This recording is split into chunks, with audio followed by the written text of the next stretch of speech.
السلام علیکم۔ کیا آپ کو معلوم ہے کہ اللہ نے مسلمانوں کو دنیا کا سب سے بہترین امت مینس دا بیسٹ نیشن کیوں کہا ہے؟ سورہ آل عمران کے رکوع 12 میں اللہ تعالیٰ نے ہمیں یہ عظیم ٹائٹل دیا ہے، لیکن اس کے ساتھ 3 بڑی شرطیں مینس کنڈیشنز بھی رکھی ہیں۔ بسم اللہ الرحمن الرحیم۔ اللہ فرماتا ہے کنتم خیر امت اخرجت للناس، مینس تم وہ بہترین امت ہو جو لوگوں کے فائدے کے لیے نکالی گئی ہو۔ لیکن یہ ٹائٹل صرف نام کا نہیں، اس کی 3 شرطیں ہیں۔ فرسٹ، تم بھلائی کا حکم دیتے ہو۔ سیکنڈ، تم برائی سے روکتے ہو۔ اور تھرڈ، اور تم اللہ پر پختہ ایمان رکھتے ہو۔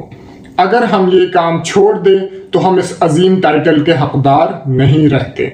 اسلام کا انصاف دیکھیں۔ اللہ فرماتا ہے کہ اہل کتاب میں سب ایک جیسے نہیں، ان میں کچھ ایسی جماعت بھی ہے جو راتوں کو اٹھ کر اللہ کی آیتیں پڑھتی ہیں اور سجدہ کرتی ہیں۔ پھر اللہ ہمیں الرٹ کرتا ہے، اے ایمان والو، اپنوں کے علاوہ کسی اور کو اپنا رازدار مینس کلوز کانفیڈنٹ مت بناؤ، وہ اندر ہی اندر تمہاری بربادی چاہتے ہیں۔ ان کے منہ سے دشمنی ظاہر ہو چکی ہے، اور جو دشمنی ان کے دلوں میں چھپی ہے وہ اس سے بھی بڑی ہے۔ دشمن کی سازشوں کا توڑ مینس سولوشن کیا ہے؟ اللہ وعدہ کرتا ہے اگر تم صبر کرو اور تقوی اختیار کرو تو ان کی کوئی سازش تمہیں ذرہ برابر نقصان نہیں پہنچا سکتی۔